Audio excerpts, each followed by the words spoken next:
자, 오늘 네. 어떤 인물로 접근을 할 예정이신가요? 이분을 빼놓고 할 수는 없다. 누군가요? 바로 박재가 선생님이죠. 청란에 갔다 와가지고 네. 있었던 북학의.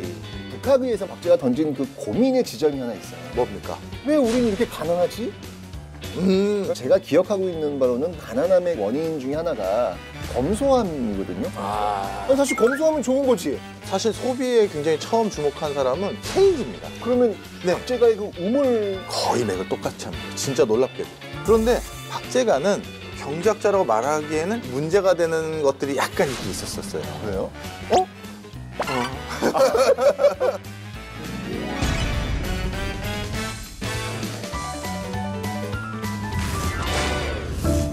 네, 안녕하세요. 한국사 속에 숨겨진 경제학자다. 저는 그 속에 숨겨진 한국사를 또 말씀드리는 최태성입니다.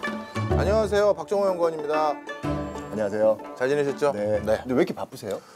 뭐 이것저것 많네요. 저는 그래서 아까도 저를 소개할 때 안녕하세요. 방송인 박정호입니다. 하려다가 방송이 네. 아니 뭐 또 강연도 나가시고 그러신다면서요? 그래도 좀 아직까지는 불러주시는 분들이 많아서 감사할 다 뿐이에요. 경제 관련 그럼요. 진짜 근데 예전에 하나 책 쓴 것 때문에 가끔 이제 에피소드 있어요. 오늘 인문학자 박정호 선생님을 모시고 그래서 이런 에피소드 있는데 그냥 그래도 재밌습니다. 이제 저희 프로그램에 이게 네. 진짜 든든한 네. 경제 전문가가 딱 계시니까 진짜 빛나요. 저 과찬이시고요. 저는 오히려 최 선생님하고 하게 돼서 정말 이 프로가 사는 것 같습니다. 리사로? 네. 네. 자, 오늘 네. 어떤 인물로 오늘 또 접근을 할 예정이신가요? 사실 이분을 빼놓고 할 수는 없다. 이게 중론이었습니다. 네. 바로 누군가요? 박재가 선생님이죠. 박재가요? 네. 박재가는 기본적으로 이 역사서에서 네. 너무 중요하게 다루는 인물이에요. 시험에 네. 꼭 나옵니다. 박재가 하면은 뭐가 있을까요? 북학이 있죠, 상공업 중시 있죠, 실학자 있죠, 게다가 소비론 있죠. 소비. 이 네 가지가 박재가의 키워드예요, 키워드. 바로 그게 시험에 꼭 경제랑 나와요. 수능에 맥을 꼭 같이 나와요. 하는 거죠. 수능이요? 네, 수능에 꼭 나와요. 올해 특히 박재가의 소비론. 올해 2개 찍은 거 아시죠? 이 프로를 통해서요. 뭘요? 지금 사람들 이거 계속 이제 나갑니다. 그래요? 네, 그래서 오늘 지금 이제 박재가를 이야기하신다니까 영호님이 어떤 경제학자 누구를 이야기할게요 할 땐 좀 이해가 잘 안 돼요. 네네. 아니 저분이 어떻게 경제학과 이제 물론 이제 맨 마지막에는 아주 시원하게 해결이 되는데 네네네. 박재가 같은 경우에는 느낌 팍 와요. 그럼요. 네, 많은 박재 같은 분들 경우에는 네. 경제학자 박재가 이분 빼놓고 누굴 얘기하겠어. 그렇죠. 네, 오늘은 어떤 부분을 좀 중점적으로 말씀을 하실 예정인가요? 사실 여러 가지가 있습니다. 첫째, 일단 물류를 좀 얘기를 할 거고요. 네. 그다음에 경제에서 물류라는 게 얼마나 많은 또 파급 효과를 일으키느냐, 요걸 말씀드릴 거고요. 그다음에 또 이분은 건축이라든가 외국어라든가 시멘트, 벽돌 이런 것들에 대해서 숨어져 있는 경제적 함의 이런 것들을 정말 명확하게 또 규명을 해주셨어요. 그래요? 네, 그런 것들 좀 말씀드릴 예정입니다. 오늘 말씀하실 게 많으시겠네요. 너무 많아요. 아까 말씀하셨던 그냥 소비 중심화 이런 건 당연한 것에서 저는 뺀 거고요. 소비 정도. 혹시 그럼 물리면 적어도 중시 다르거든요. 선박과 수레. 맞습니다. 그거 그거 말씀하시는 거 말씀드리잖아요. 사실 네, 그거 재밌겠네요. 여태까지는 제가 이분이 우리나라에서 경제학자적인 소양을 갖추신 분이다, 아니면 경제 원리를 활용하신 분이다라고 네. 마지막에 이제 소개들을 많이 해드렸잖아요. 네네네네. 그런데 박재가는 사실 우리가 알고 있는 일견 내용과 달리 경제학자라고 말하기에는 아주 조금 문제가 되는 것들이 약간 있긴 있었어요. 그래요? 그래서 그것도 방금 말씀드렸던 재밌겠다. 오늘 그런 걸 재밌겠네요. 얘기해 드릴 수가 자, 있습니다. 네.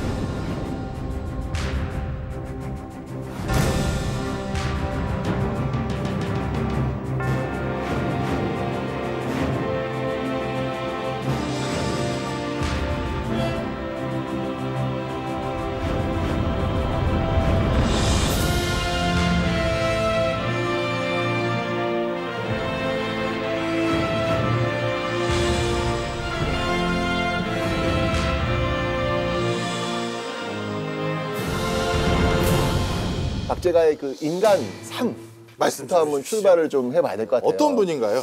이 박재가가요. 근데 진짜 이 걸출한 조선 후기 네. 경제학 하면 딱 떠오르는 그런 인물, 학자하면 떠오르는 인물인데 사실은 좀 이렇게 출발이 이렇게 좀 명문가 집안의 예. 적자는 아니에요. 네, 그러니까 서자라고 들었습니다. 서자 출신이에요. 네. 그러니까 왜 있잖아요.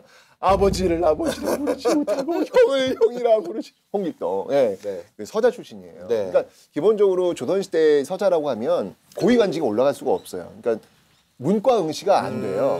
근데 정조 때가 되면은 요게 조금씩 풀리거든요. 네. 풀리면서 이 박제가가 이 규장각 검서관 자리에 올라요. 규장각 검서관이 뭔지 아세요?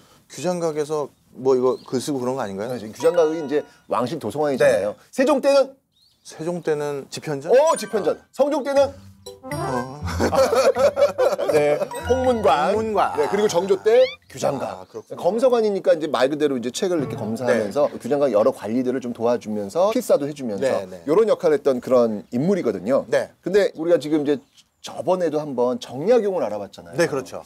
정조 때 인물 하면은 이 정약용뿐만 아니라 이렇게 또 박제가가 박제가죠. 있다는 걸 알 수 있는데 이 박제가가 이 청나라에 갔다 오면서 굉장히 어떤 청의 문물 같은 것 많이 수용하자는 이야기를 하잖아요. 근데 사실 그런 것들을 당시 집권자들은 좋아하지 않았거든요. 그렇겠죠. 왜냐면 오랑캐나라. 그렇죠. 왜냐면 그 병자호란 때 그 삼전도의 굴욕, 예. 삼배 구고두례라는 그 치욕적인 항복을 했잖아요. 근데 네. 그 이후로 이 청나라 이 오랑캐들 그 당시 그 뒤에 이제 북벌도 나오고 이제 그럴 정도였으니까 시대적 분위기가 청나라의 어떤 문물을 받아들이자라고 하는 거는 굉장히 좀 튀는 어쨌건 이제 그 청나라에 갔다 와가지고 네. 썼던 그 유명한 책 있잖아요. 아까 제가 말씀드렸던 알죠. 북학의. 여기서 북이란 이 청나라를 얘기하는 네. 건데 청나라의 학문에 대한 어떤 그런 고민 네. 이런 것들을 이제 적어놓은 어떤 그런 네, 책이란 네. 말이죠. 자, 근데 이 북학의에서 말이죠. 이 박제가 던진 그 고민의 지점이 하나 있어요. 뭡니까? 왜 우리는 이렇게 가난하지?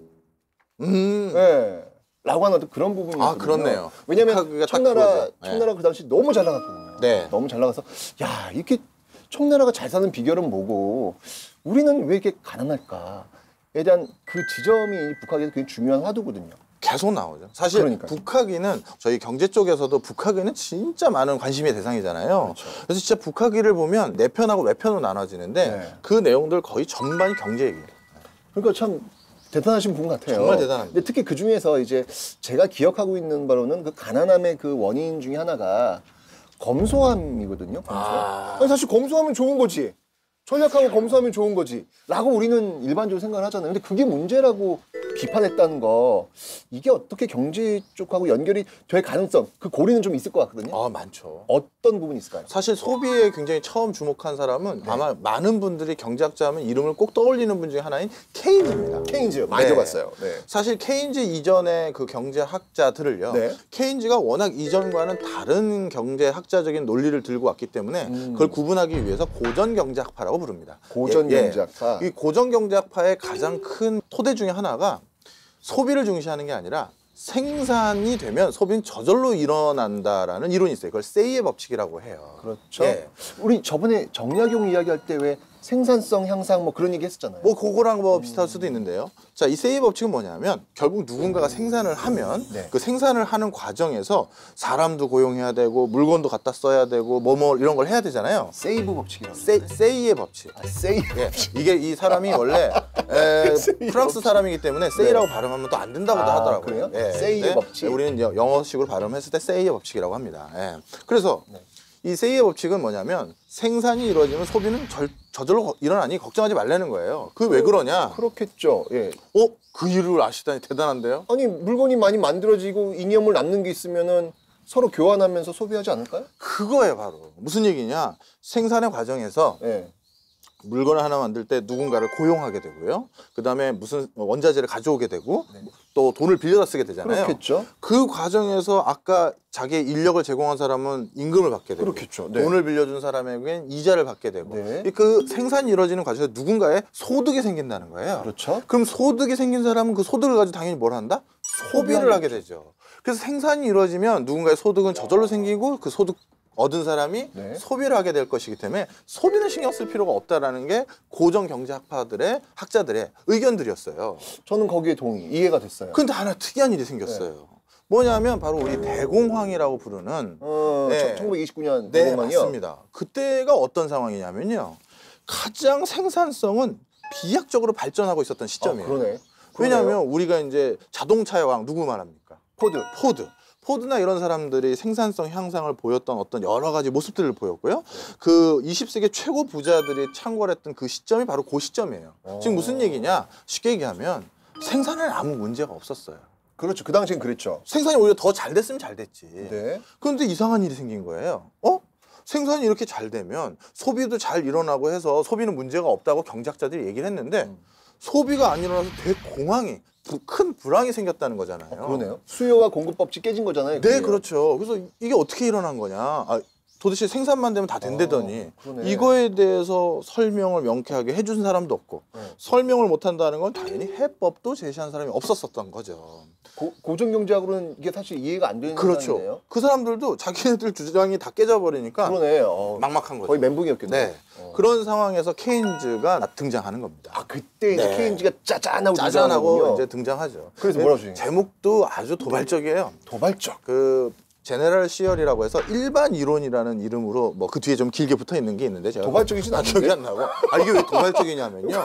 일반 이 학자들이라는 건 네. 망고불변의 일반론을 내가 규명해놨다. 이건 굉장히 어떻게 보면 뭐라 그럴까요? 주제 넘은 짓일 수도 있고 위험한 일 수도 전지전능한 그렇죠. 그런 건 아니다. 다 필요 없고 이게 일반론이야, 이게 정론이야, 이게 다야 이런 거는 굉장히 무서운 일일 수도 있어요. 그렇군요. 그래서 제네럴이라든가 뭐 아니면 뭐 펀더멘탈이라든가 영어로 따지면 우리로 따지면 뭐 원론이라든가 그 기본이라든가 이런 단어는 웬만하면 함부로 붙이면 안 되거든요. 그런데 그분이 이제 그 이론을 들고 나오면서 오히려 주목했던 게 네. 고정경제학파들이 신경 안 썼던 소비를 주목한 거예요. 소비가 우리가 장기적인 시점에는 생산이 중요한 의미일 수 있다. 하지만 일시적인 어떤 순간에서는 그런 걸 생각하는 게 아니라 소비를 중요시해야 된다. 소비가 있어야지만 그 소비에 부응하기 위해서 누군가 생산을 할 것이고 그러다 보면 이제 소득이 생기고 이런 게 돌아간다는 거죠.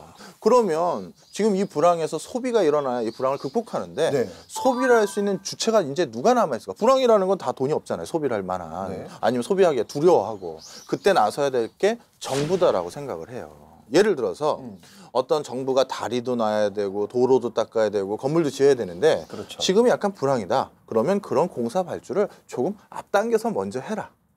그러다 보면 누군가가 고용이 될 것이고 민간으로부터 무슨 물건을 사주게 될 것이고 그렇게 해서 소비가 일어나면 다시 민생 경제가 돌아가지 않겠느냐라는 게 케인즈의 이론들이에요. 그 요즘 그 언론에서도 자주 등장하는 단어 왜 추경 예산 맞습니다. 편성해서 네, 뭐. 미리 돈 땡겨 와가지고 네, 이렇게 네. 돈을 푸는 그런 효과를 지금 노린다고 볼 수 있는 건가요? 맞습니다. 근데 케인즈가 그 얘기를 하기 전에는 아무도 그런 관점에서 이걸 보질 않았다는 거죠. 아 그래요? 네.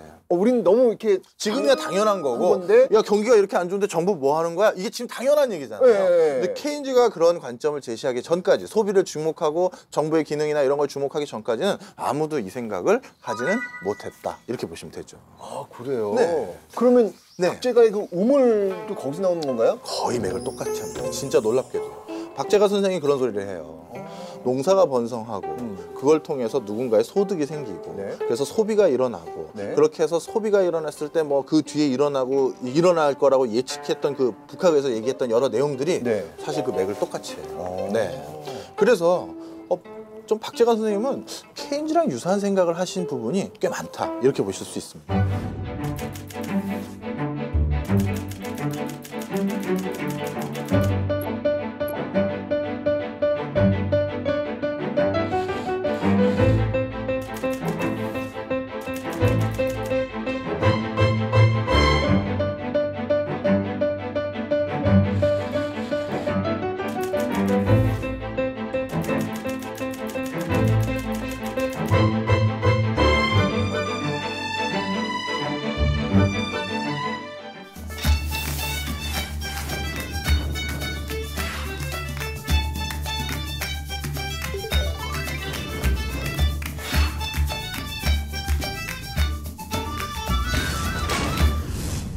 박제가가 살았을 그 당시에 이 조선 정부는 네. 기본적으로 성략자들이었고 그들은 어떤 자급자족의 어떤 경제 체제 네. 이런 것들을 지향했잖아요. 네. 자급자족 시점에서는 네. 내가 사용할 물건, 내가 쓸 물건 대부분을 내가 생산하고 그렇죠. 내가 소비하잖아요. 그렇죠. 그러니까 그것 때문에 사실 경제가 더 발전도 못하는 것도 사실이거든요. 뭔가 새로운 물건을 만든다든가 이런 것들이 자급자족에서는 일어나지를 못해요. 그렇죠. 그래서 박재관은 그 근본적인 문제를 어디서 보느냐?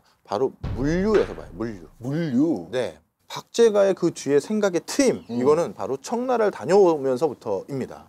대표적으로 뭐냐? 수레예요, 수레. 아까 이제 북학의 잠깐 말씀하셨잖아요. 네. 그게 내편하고 외편으로 구분되는데 네. 내편에는 주로 무엇을 얘기하냐면 오늘날의 교통, 건축, 외국어. 야, 어떻게 보면 굉장히 외국어. 현대적인 단어들이죠. 이런 걸 얘기하고요. 외편에서 이제 농업을 얘기를 해요. 근데 그 내편에서 교통 중에 뭘 얘기하냐면 수레를 얘기하는데 수레. 당시 우리나라의 그 교통수단은 네. 대표적으로 뭐일 것 같으세요? 사람들이 교통수단! 와, 이거지 뭐. 아니면은 귀티가 나세요? 아니면 이거 배. 배는 뭐 사실 많지 않고요. 아, 그래? 대부분 그렇죠. 걸어가요. 아, 대부분 왜냐하면 걸어가요. 네, 그렇죠. 그렇겠죠. 그 당시 그러면 양반들이 도 말을 타고 다니거든요. 근데 양반들은 그럼 말을 타고 그냥 가느냐? 아니에요. 옆에 반드시 그렇죠. 식솔. 노비를 네. 데려가잖아요. 하인 데려가죠. 자, 그러면 여기서 우리가 재밌는 걸 하나 알 수 있어요. 말이 가는 속도가 이게 네. 아니라는 거죠. 식솔은 걸어가잖아요. 네. 그럼 이건 그 도보 속도에 맞춰서 말이 가는 거예요. 자, 그래서 말을 이용하는 사람도 한정적이고 말의 속도도 많지도 않고 그리고 대부분 도보로 하다 보니까 어떤 일이냐? 바로 많은 물건들을 날라주고 거기서 팔고 다시 사오고 이게 안 되는 거예요. 그렇죠. 말 그대로 보부상들이 보치면 지고 그 지고 온 것만 팔고 그냥 끝나는 거예요. 네. 그러니까 이게 상공업이 활발하게 될 수가 없다라는 없죠. 거죠. 그래서 박제가는 네. 자기 청나라를 갔더니 거긴 우리에 없는 그 교통수단이 하나 있죠. 마차. 무슨 얘기냐? 말 두어 마리를 묶고 네. 뒤에 이렇게 뭐 이렇게 판때기든 뒤에 뭘 타게 해서 짐을 그냥 엄청나게 산더미에서 싣고 싣고 가가지고 장사 거죠. 크게 해서 큰 돈 벌고 막 해서 예를 들어 내륙 지방에서 생선 하나 살려면 생선 몇 개 가지고 와가지고 사니까 그게 비싸고 그러니까 그렇죠, 거래도 잘 안 그렇죠. 되는데 네. 생선을 짊어지고 와서 쫙 뿌리고 다시 산나물 갖다가 갖다 주고 또 해서 하고 하니까 뭐 물건도 싸고 거래가 많이 일어난단 말이에요. 그래서 수레를 도입해 오자. 그래야지만 경제가 활발하게 일어나고 그런 과정에서 없던 물건을 살 수 있는 소비 상황이 연출이 될 수가 있잖아요. 아, 뭔가 없던 물건을 갖다 줘야 살지 말지 고민을 하게 되니까 물건 자체가 없는데 뭘 사겠냐. 기본적으로 이 수레에 도입을 하려면 선결 요건이 뭐냐면 길을 닦아야 되잖아요. 아니 이럴 수가. 길을 닦아야 이게 되잖아요. 이건 진짜 대본에 없는 거였거든. 정말 이거를 어떻게 이렇게. 아니 바로 제가 네. 박제가를 약간 아쉬워하는 게 그 부분이에요. 이따 다른 박제가의 치적들은 제가 정말 칭송하지 않는데 이분이 수레를 도입하자라고 해놓고 그 수레의 가장 선결 조건인 길에 대해서는 얘기를 못하는 거예요. 무슨 얘기냐? 우리나라 같은 경우는요. 전국의 국토가 한 70% 이상이 산이에요. 그렇죠. 그 도성 지역만 하더라도요. 요즘 이제 한양이죠. 서울에 들어오려면 고개를 다 넘어야 돼요. 미아리 고개니, 그렇죠, 또 그렇죠. 무슨 고개, 그렇죠. 예, 뭐죠? 뭐 무악제니, 뭐 이렇게. 아연 고개니, 그렇죠. 다 예. 고개를 넘어요. 그렇죠. 수레가 올 수가 없어요. 그렇다면 먼저 청나라는 왜 수레를 이용할 수가 있고 우리는 왜 이용할 수 없는지를 사실 좀 꿰뚫어 보셨으면 좋았을 텐데 그거에 대해서는 대목이 없더라고요. 수레를 도입해야 된다라고만 있지 그러기 위해서는 뭘 해야 된다까지 해주셨으면 참 좋았을 텐데 그게 아쉬웠어요. 아니 그걸 다 박제가 가라고 하는 건 아니 그런데 너무 그렇죠. 저도 그래서 뒤에 네. 엄청난 업적들이 많아요. 근데 그 부분이 아쉬웠다라는 거죠. 소비를 처음 생각한 사람 아까 말했잖아요. 네. 이런 건 진짜 쉬운 게 아니에요. 상공업이 가진 의미를 이분이 뭐라고 했냐면 어민도 있고 농부도 있고 그밖에 공인들, 네. 그 물건 만드는 사람들 이런 사람들도 있는데 이 사람들의 이런 물건들을 서로 연결시켜주고 이거를 하나로 묶을 수 있는 가장 근원적인 힘은 상인에게 있다라는 거죠. 굉장히 군대적인 그런 네. 개념을. 그러면서 이 사람이 직접 아주 디테일하게 뭐라고 썼냐면요. 상인들이 그래서 이 우리나라 경제를 묶어가지고 아까 산업공상을 다 하나로 묶기 위해서는 이 전체 숫자에서 3분의 1이 상인이어야 된다. 당시 조선의 인구 대부분은 농민인데? 네, 그렇죠. 3분의 1 정도가 상인으로서 활동하는 사람이 필요하다라는 걸 천명하세요. 웬일이야. 굉장한 거죠. 그 상인이 어떻게 보면 물류를 담당하는 주체잖아요. 이 사람은 그래서 물류의 중요성을 아신 거예요. 진짜 이 박제가 이분은 정말 경제학자. 그렇습니다. 정말 확실하게 이게 또 눈에 이제 들어오는 그 느낌이 들거든요. 네네. 이 박제가가 네. 사실 물류를 얘기하면서 네. 하나 재밌는 얘기를 하나 한 게 있습니다. 자기가 이제 청나라 이제 사신단에 이제 껴서 가잖아요. 네. 근데 사신도 역시 아까 말씀드린 것처럼 갈 때 우리 한국의 교통 방편은 말을 타는 진짜 고위 사신들 몇 사람과 그리고 그 사신에는 기본적으로 한 200~300명이 쫓아다녀요. 그렇죠. 네. 쭉 따라가니까. 근데 이 나머지 그 대부분의 사람들은 역시 도보예요. 그럼 그 속도가 어떻게 했어요? 도보속도죠. 맞아요. 그러다 보니까 한양에서부터 북경까지가 거의 만리 정도 된다고 하는데 이걸 도착하면 사람들이 진짜 말 그대로 그지꼴이 되는 거예요. 그러네요. 그래서 박제가가 뭐라고 얘기하냐면 이건 사신의 몰골이 아니라 네. 징역군의 몰골이다라고 언급을 그러겠네요. 합니다. 네. 만리를 걸어서 도착하면 네. 너무 힘들었겠어요. 자기가 창피했다라는 얘기를 써놔요. 네. 그래서 이 물류라는 것이 다양한 의미로 중요하다라는 걸 진짜 몸소 체감을 하는 사람입니다. 바로 이 박제가는 이제 물류를 그렇게 얘기하면서 네. 선진 그 문물을 보면서 또 한 가지 그 이걸 빨리 들여오고 싶은 욕심이 있었나 봐요. 그래서 이 사람이 좀 얘기하는 게 굉장히 파격적인 얘기들이 있는데요. 첫째, 일단 기술 유학생을 보내자. 보내야죠. 네, 중국으로 보내고 그 기술 유학생으로부터 중국의 선질 문물들, 뭐 수레 도입이나 이런 것부터 해서 아니면 더 그 고등의 어떤 걸 좀 적극적으로 받자라는 걸 하나 하고요.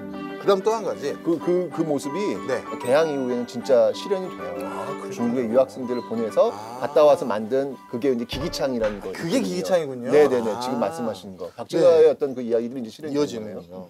그다음 또 한 가지. 네. 이때만 하더라도 청나라가 세계적인 물류의 어떤 중심 지역이기 때문에 그렇죠. 예.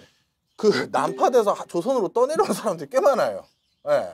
배가 네, 난파돼서. 해가지고. 예, 그래서 뭐 일본으로 가려다가 중간에 조선에 난파됐다든가 이런 사람들이 있는데 네. 지금 이런 사람들 대부분 선교사들이 꽤 많거든요. 근데 당시에 조선의 어떤 그 정책이 얘네들 난파해서 떠내려오면 빨리 내보내는 게 맞아요. 원칙이었어요. 예. 그런데 박제가는 그러지 말자. 잠깐 묵혀두고 뭘 좀 물어보자. 기술 같은 걸 좀 물어보고 그다음 돌려보내자. 굉장히 합리적이네요. 네, 그거 하나가 있고요. 또 한 가지. 세 번째. 선교사들을 받아들이자예요. 단. 그거는 좀 위험한 발언이잖아요. 네. 그래서 얘가 그래서 정확하게 뭐라고 얘기를 하면요. 네. 선교사가 가지고 있는 10개의 지식 중에서 딱 하나만 배척하고 나머지를 받으면 되지 않냐. 그 하나가 뭔지 아시겠죠? 천주교. 천주교. 천주교를 빼고 나머지만 받으면 되지. 그거 하나만 막으면 되고 이분이 또 굉장히 설득력 있는 얘기를 한 게 선교사 숫자를 소수로 데리고 온다면 네. 걔를 통제하는 것은 어렵지가 않다. 걔가 그 천주님의 얘기를 하는지 안 하는지는 우리가 지켜보고 다른 선진 문물만 받아들이자. 그럼 선교사분이 안 오시죠? 안 오죠. 아유. 그래도 선교사는 오긴 온대요. 그래요? 목숨을 걸고 아닌 척하고 와가지고 또 우리 순교하시는 분들이 또 대부분 또 그런 분들이지 않습니까? 그럴 수 있겠네요. 그래서 이렇게 기술 문물에 대해서도 직접적으로 수레 이런 것도 크게 모티브를 던진 거고요. 본격적으로 받기 위한 액션을 많이 그 정책을 구체적인 제시해요. 어떤 그런 네. 부분이네요. 뭐 사실 그뿐이 아니에요. 아까 네 편 말씀드렸잖아요. 거기 이제 네 편에는 이제 건축이 또 하나 있는데 이 건축이 요즘으로 따지면 국제 표준, 세계 기술 표준 이거와 똑같은 비슷한 어떤 이점을 얘기해요. 이분이 그 중에서 대표적으로 말하는 게 뭐냐면 창문이에요. 창문? 네. 청나라를 가봤더니만 창문의 크기가 똑같더라는 거예요. 그래서 누군가 창문이 망가지면 똑같은 걸 사다 갖다 끼면 된다는 거예요. 조립? 네. 조립 뭐 그렇죠. 표준이 돼야 조립도 되는 거니까. 그러니까요. 네. 그래서 이런 것처럼 바로 이게 표준화했었을 때 이런 이점이 있다는 걸 얘기를 정확하게 제시하세요. 그뿐만이 아니라 벽돌 있잖아요. 네. 벽돌의 사용도 역시 얘기를 합니다. 벽돌. 네. 이 청나라는 벽돌을 사용하다 보니까 집이 견고하고 집을 잘 짓고 그리고 벽돌이 규격화되어 있기 때문에 집을 빨리 짓는데 그렇죠. 우린 그게 아니라 그 당시만 해도 초가집 뭐 이런 것들 그렇죠. 아니겠어요? 네. 그러다 보니까 집도 좀 뭐가 붕괴 위험도 좀 있고 집을 잘 짓거나 개보수하는데도 어려움이 있다. 그 벽돌의 사용에 대해서도 얘기를 하고요. 근데 그 당시 아마 청나라에 시멘트도 있었나 봐요. 시멘트를 보고도 깜짝 놀랍니다. 이게 뭔가 바르니까 굳으니까. 그런 게 있다. 붙여지니까. 예, 이걸 도입하는 것들에 대해서 건축에 대해서 굉장히 또 다양한 얘기를 해주세요.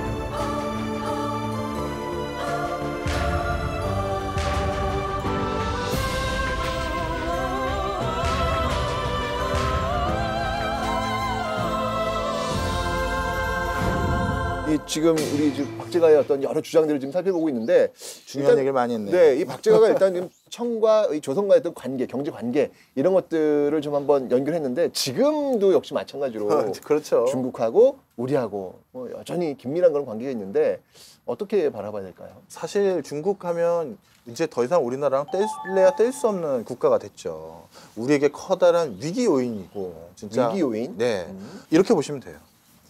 중국 경제는 굉장히 다 양면적인 부분이 있습니다. 네. 우리가 이런 소리들 많이 하죠. 중국에서 싼 물품들이 와서 네. 우리나라 중소기업이나 일부 산업들이 황폐해졌다. 자생력을 잃었다. 네. 이런 얘기도 하는데요. 근데 또 한 측면에서 그 얘기는 이렇게도 설명할 수가 있어요. 그 중국으로부터 싼 물건들이 들어왔기 때문에 우리나라 물가가 안정된 거예요. 기본적으로 우리나라에서 싼 물건들, 네. 식자재가 싸졌다든가 기본적인 품목의 어떤 물건들이 싸질 수 있는 그 근원적인 힘은 중국에서 물건을 싸게 가져올 수 있었기 때문이거든요. 이게 무슨 얘기냐? 중국은 무조건 나쁘다, 중국은 무조건 좋다 이렇게 얘기할 수는 없다라는 거예요. 그래서 이렇게 가까이 붙고 지금 무역 교역량은 1위고 점점 더 우리는 중국과의 관계가 더 많지 교육령이 않습니까? 미국이 아니잖아요. 네, 그렇죠. 이런 상태에서 네. 우린 지금 이것은 이제 받아들일 수밖에 없는 상황이고 네. 이랬을 때 이것을 좀 더 우리에게 좀 더 슬기로운 유리한 형태로 활용할 수 있고 뭐 그렇다고 우리만 또 유리하면 안 되죠. 무역은 요즘 그럼 또 통상 마찰 생기고 또 그래요. 뭐 어떻게 보면 윈윈할 수 있는 새로운 구조와 관계를 설정하는 것들 이런 것들이 굉장히 중요합니다. 네. 뭐 FTA 같은 경우도 우리한테 유리한 게 있고 또 불리한 게 있고 그렇잖아요. 분명 그렇죠. FTA 같은 경우는 그것으로 인해서 뭔가 타격을 받는 분이 없다. 그렇게 말씀드릴 수는 없습니다. 그렇지만 우리가 이렇게 보시면 돼요. 중국이라는 거대한 시장, 이 시장은요 많은 해외 CEO들은 이런 소리를 해요. 중국 시장이라는 걸 포기하고 글로벌을 얘기할 수는 없다. 그만큼 중국이라는 나라는 전 세계에서 가장 매력적인 시장이에요. 거기 얼마나 많은 소비자들이 있습니까? 아마 여러분들도 이제 보신 분들은 아시겠습니다만 소공동, 명동 이런 데 백화점들을 보면 한국인을 고용하지 않아요. 벌써 안내데스크 직원이 중국어가 더 유창한 사람들을 고용합니다. 네. 그 이유는 뭐냐면 그곳에 벌써 매출에 가장 결정적인 기여를 하는 사람들은 뭐 이미 중국인이라는 거예요. 한국인들은 아이쇼핑하고 가고 실제 물건 사는 사람은 중국인이라는 거거든요. 네. 이처럼 중국이 그렇게 됐다면 그걸 이렇게 활용하려는 것들을 이제 생각을 해야 되는데 그렇다면 자 중국인들이 물건을 사러 오는 곳이 아니면 물건을 자기네들이 사는 물건들이 중국 내부에서 한국 물건만 놓고 저울질하지는 않을 거 아니에요. 그렇겠죠. 뭐 호주, 뭐 미국 어디 비교하겠죠. 비교할 네. 텐데 자 그런데 그 중에서 굳이 한국 물건을 사게 하면 안 되려면 한국 물건이 더 좋아야죠. 싸든지 좋기도 하든지 아니면 싸든지 뭔가 이런 설득력이 있어야 되는데 그러한 설득력을 갖출 수 있는 도구 중에 하나가 FTA라고 생각들을 하는 거죠. 그런 의미에서 논의가 되고 있는 거 네. 분명한 사실이고요. 그리고 이렇게 보시면 좋을 것 같아요. 자유무역을 막은 흐름, 그러니까 무역의 자유로운 흐름을 막았던 경우는 성공한 사례가 별로 없어요. 그렇다면 더 발빠르게 대응을 해서 우리가 빨리 그것을 어떻게 하면 슬기롭게 이겨낼 수 있는 거를 고민하는 게 어떻게 보면 더 좋은 게 아닐까 그런 싶어요. 거 보니까 네. 되게 비슷해요. 지금 그 200년 전 상황하고 지금 상황 많이 비슷한데 왜냐하면 당시 그 조선의 그 위정자들 같은 경우에는 청나라는 오랑캐 네. 이렇게 생각했기 때문에 그 어떤 청과의 관계에 대해서 본질적으로 접근하는 것은 조금 좀 이렇게 미적미적한 어떤 그런 느낌이 있었는데 지금도 중국은 기본적으로 사회주의 국가. 일단 우리와 어떤 관계, 또 미국이 또 있기 때문에 네. 어떤 관계를 맺어야 될지 고민하고 있는 어떤 그런 부분들이 있잖아요. 많습니다. 우리 시대의 박제가도 또 나와야 되지 않을까. 맞죠. 네, 그 네. 시대에 청나라와 조선과의 관계 속에서 박제가 나왔듯이 우리 시대에도 이 중국과의 관계에 대해서 어떤 비전을 좀 제시할 수 있는 그런 분이 영광님 씨는 어떨까요? 뭐 저도 그러면 참 좋겠는데 저는 네. 그런 능력이 아직 안 되고요. 네. 자, 그러면 이제 그 박제가 네. 란 분을 네. 이 시대에 한번 환생을 딱 시켜본다면 네. 이 시대에 어떤 화두를 던지실 것 같아요? 박제가는요. 네. 한 왜냐하면 비슷한 시대 좀 굉장히 상황 자체가 유사한 점이 많이 보이고 있거든요. 네.